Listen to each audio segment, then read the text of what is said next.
अक्सर कहा जाता है कि नदी को रास्ता नहीं दिखाना पड़ता, वो अपना रास्ता स्वयं बना लेती है।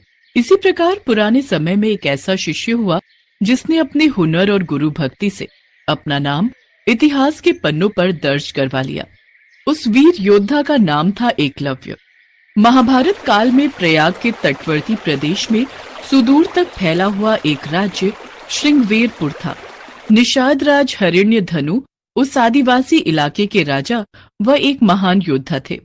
गंगा के तट पर स्थित श्रृंगवेरपुर उसकी सुदृढ़ राजधानी थी।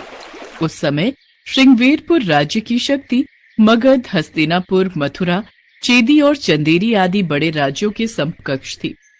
निषाद राज हिरण्यधनु और रानी सुलेखा व उनकी प्रजा सुखी और संपन्न थी। निषाद राज हिरण्यधनु की रानी सुलेखा ने एक पुत्र को जन्म दिया जिसका नाम अभिद्युम्न रखा गया। बचपन में वह अभय के नाम से जाना जाता था। बचपन में जब अभय शिक्षा के लिए अपने कुल के गुरुकुल में गया तो अस्त्र शस्त्र विद्या सीखने लगा। शाबाश एकलव्य, तुम्हारी अस्त्र शस्त्र के प्रति लगन और एक निष्ठा को देखते हुए आज से तुम्हारा नाम एकलव्य होगा। एकलव्य ने गुरुकुल में अस्त्र शस्त्र की सारी शिक्षाएं ली, पर एकलव्य को अपनी धनुर्विद्या से संतुष्टि न थी। इस कारण धनुर्विद्या की उच्च शिक्षा प्राप्त करने के लिए एकलव्य ने उस समय धनुर्विद्या में दक्ष गुरु द्रोण के पास जाने का फैसला किया। पिताश्री, मैं गुरु द्रोणाचार्य जी से धनुर्विद्या सीखना चाहता हूँ, इसलिए आप मुझे उनके पास। पुत्र एकलव्य, पर जहाँ तक मैं जानता हूँ गुरु द्रोणाचार्य केवल ब्राह्मण तथा क्षत्रिय वर्ग को ही शिक्षा देते हैं। मुझे नहीं लगता कि वे तुम्हें शिक्षा देने के लिए मानेंगे भी या नहीं।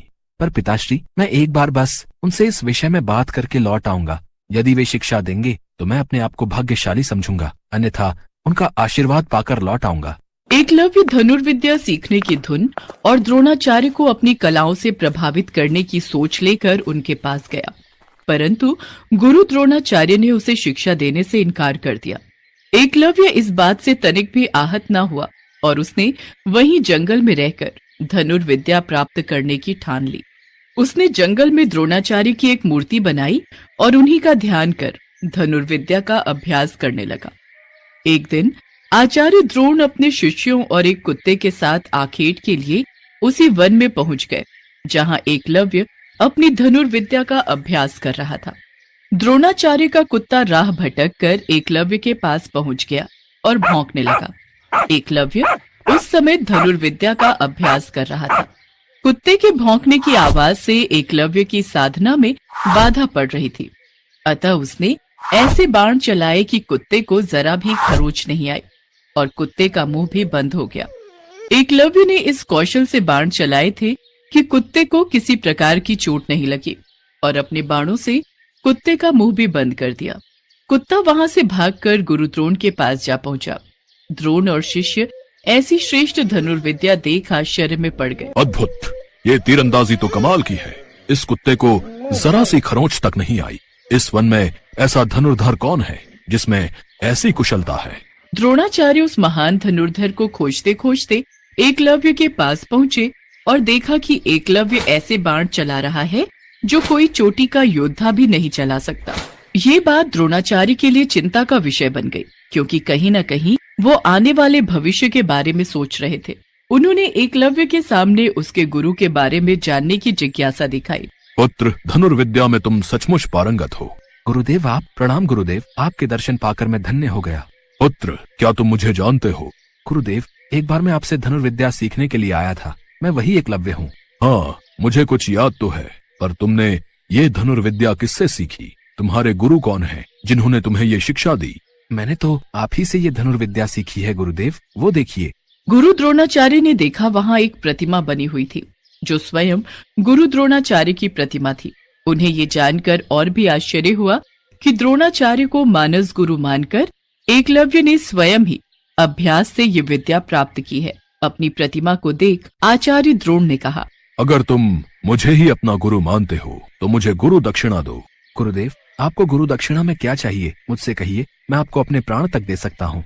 दक्षिणा में गुरु द्रोण ने अंगूठे की मांग की ताकि एकलव्य सर्वश्रेष्ठ धनुर्धर ना बन जाए। कहीं न कहीं उन्हें भविष्य का भी भय था और अगर ऐसा हुआ तो अर्जुन को महान धनुर्धर बनाने का उनका वचन झूठा हो जाएगा। इसलिए उन्होंने दक्षिणा में एकलव्य से उसके सीधे हाथ का अंगूठा मांगा।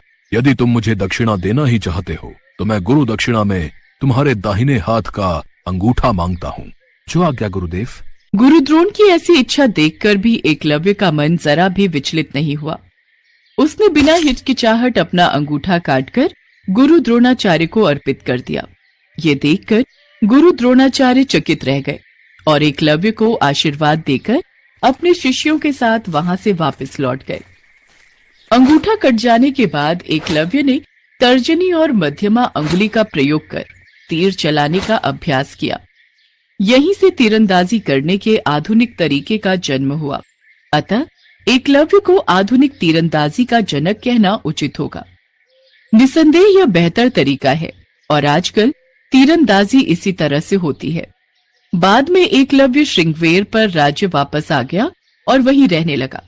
पिता की मृत्यु के बाद वो वहां का शासक बन गया और अपने राज्य का संचालन कर एकलव्य ने निषाद भीलों की एक सशक्त सेना और नौसेना गठित कर ली और अपने राज्य की सीमाओं का विस्तार किया।